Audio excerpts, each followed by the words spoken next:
कलयुग ही केवल एक ऐसा युग है, कलयुग केवल नाम उद्धार, उद्धार केवल नाम लेने से हो सकता है। सोचो दान से क्या होगा, सोचो पुण्य से क्या होगा, सोचो हवन से क्या होगा।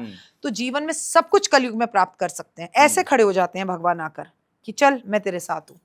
पर लेकिन इंसान क्या करता है, चीज प्राप्त करते ही छू मंतर भूल जाता है। कहते हैं ना कि दुख में सुमरन सब करे और सुख में करे ना कोई, और जो सुख में सुमरन सुमरन करे तो दुख काहे को होए।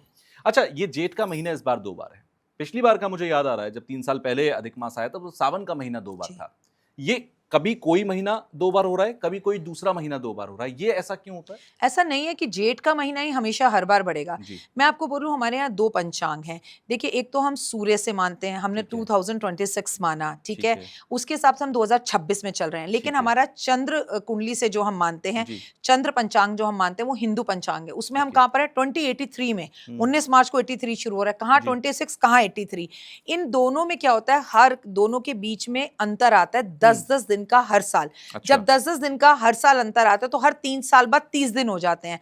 और जब हर 3 साल बाद 30 दिन हो जाते हैं तो वो एक अधिक मास हो जाता है। और ये कभी भी हो सकता है, ये सावन में भी हो सकता है, ये जेठ में भी हो सकता है, ये आषाढ़ में भी हो सकता है, ये चैत्र में भी हो सकता है। कभी भी पूरे महीने के अंदर जब वो 30 दिन की विधि पूरी हो जाती है तो वो अधिक मास कहलाता है। और अधिक मास इतना जैक पॉइंट है, इतनी अच्छी चीज है कि अगर लोगों को इसके बारे में समझ में आ जाए, लोग इसके बारे में समझ ले। लोग बस इतना ही समझते हैं, हाँ अभी तो अधिक मास चल रहा है, हमें शादी नहीं करनी, हमें मुंडन नहीं करना, हमें गृह प्रवेश नहीं करना, हमें गाड़ी नहीं खरीदनी, हमें विवाह नहीं करना, हमें सगाई नहीं करनी।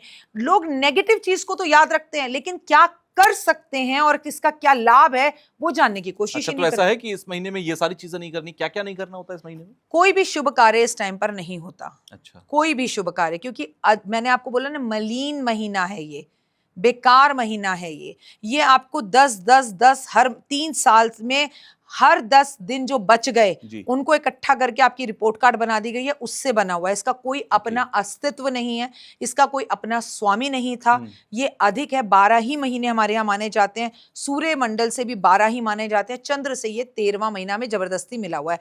तो इसमें कोई शुभ कार्य नहीं था, इसका स्वामी नहीं था। तो इस टाइम पर शादी करना, विवाह करना, आपका मुंडन करना और कर्ण छेदन करना और सगाई करना, गृह प्रवेश करना, गाड़ी खरीदना, घर खरीदना, ये सब कुछ मना होता है, आप नहीं कर सकते। कब तक?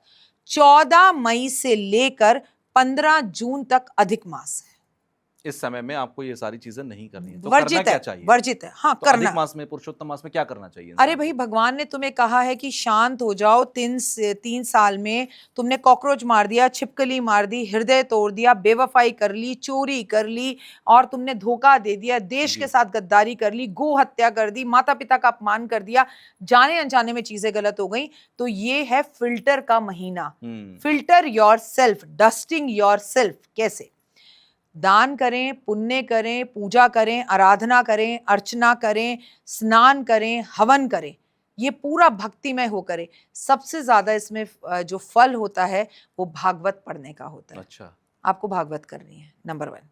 आपको गीता का पाठ करना है, नंबर 2। सुंदरकांड करो, रामायण करो, जितनी पूजा पाठ, आराधना, अर्चना, जितने चारों धाम के दर्शन कर सकते हो, जो जो धाम जा सकते हो जाओ। लेकिन इस टाइम पे तुषार मेरा बच्चा, एक ही धाम के दर्शन जरूर करने चाहिए इसमें, वो है श्री कृष्ण भगवान के, क्योंकि वृंदावन के, क्योंकि भगवान श्री कृष्ण ने इसे अपने महीने का समय दिया। द्वारकाधीश जाएं, वहां दर्शन करें। आपको इन 2 जगहों के दर्शन जरूर करने चाहिए, और ना कर सके तो अपने घर में बैठ के पूजा, आराधना, अर्चना करें। ओए हुए, जो आनंद की अनुभूति प्राप्त होगी, जो जीवन बदलेगा, मैं आपको बता नहीं सकती। कोई दरिद्रता का भी दरिद्र है, गरीबों का भी गरीब है, अगर वो इस मंथ में पूजा कर लेता है तो वो अमीर बनता है। अच्छा, 3 साल में जैकपॉट मिलेगा। तो आपका जो टॉपिक है ना, वो बहुत अच्छा है, बहुत यूनिक है, क्योंकि इससे करोड़ों लोगों को लाभ होगा। ये मैं रिटर्न में देती हूँ। जैसे कार्तिक में स्नान किया जाता है, ऐसे पुरुषोत्तम मास में सुबह 4 बजे उठकर स्नान करने का महत्व है। आगे आगे मैं आपको स्टेप बाय स्टेप बताऊंगी कि आपको करना क्या है। मेरा अगला सवाल यही था, तो आप बता दीजिए कि पुरुषोत्तम मास जैसे ही शुरू, तो फर्स्ट डे से लेकर 30th डे तक, यानी पहले दिन से 30वें दिन तक, इंसान का रूटीन क्या होना चाहिए जो इसका फायदा उठाना चाहिए? क्योंकि होता क्या है, जैसे आपने कहा कि जब तब दान, आप सारी चीजें कीजिए, इंसान सोचता है कि हाँ करेंगे, बट उसे अगर आप सिस्टमेटिक तरीका बता देंगे कि आपको सुबह उठना ये करना है, शाम को सोना ये करना है, तो वो कर सकता है। तो क्या करना चाहिए अधिक मास में?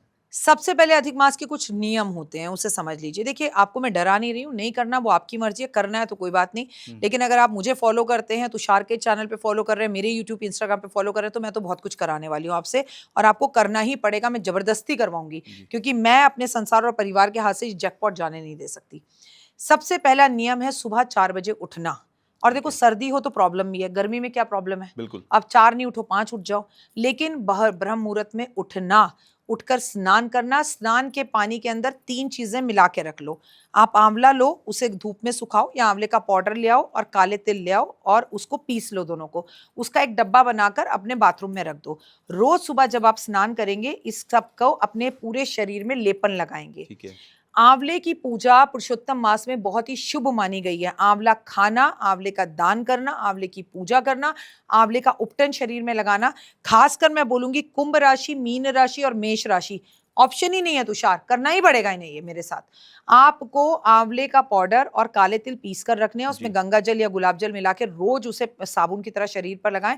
हाँ, बाकी आप साबुन शैम्पू जो यूज करना चाहते हैं करें।